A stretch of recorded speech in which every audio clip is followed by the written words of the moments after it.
Баршаңызға сәлем. Бүгін қонақта Шәкен Амантұров. Сәлеметсіз бе, Шәкен ағай, қош келдіңіз. Жалпы көңіл күйіңіз қалай? Шүкір, жақсы. Өзің қалайсың? Керемет. Шәкен аға, жалпы сіздің ойыңызша актер деген кім және бұл мамандықтың мақсаты қандай? Актер деген мамандық.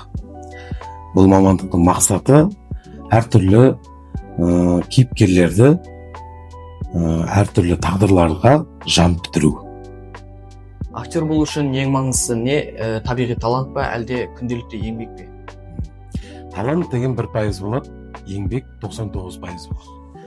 Сонымен бәрін қосқан кезде 100% болады. Сонда қалай 1% талантпен келесің, өмір бақи іздедесің, өмір бақи жүресің, толғанасың, жүрекке саласың, бойыңнан өткізесің, халыққа бересің. Жүректен не шығады, сол жүрекке жетеді.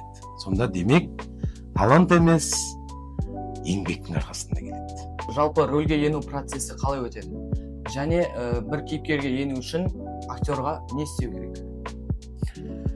Кейіпкерге ену үшін ең бірінші қойылымның алдында 2 сағат бұрын келіп, тексті қайталап, костюмді киіп, бетіңе гримді салып, іште дайын болып, қойылым басталған кезде сол кейіпкер болып енесің.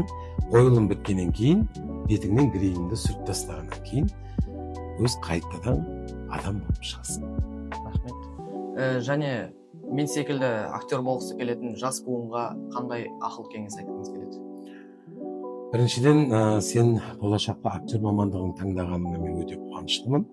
Бірге талай сахнада бірге бағындыра береміз. Бұйыртса, Құдай қаласа. Сен сияқты актер мамандығын таңдаған болашақ жастарымызға айтарым, бағанағы айтқандай 1% талант, ішіңде барлығы қайнап жатады, бірақ дегенмен де барлығы еңбекпен келеді.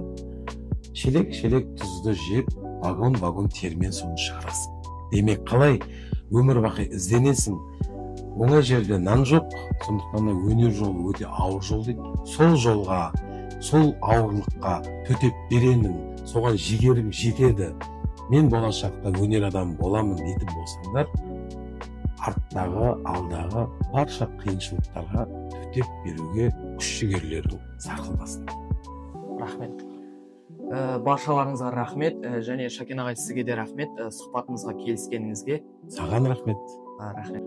Осымен сұхбатымыз аяқталды. Сау болыңыздар.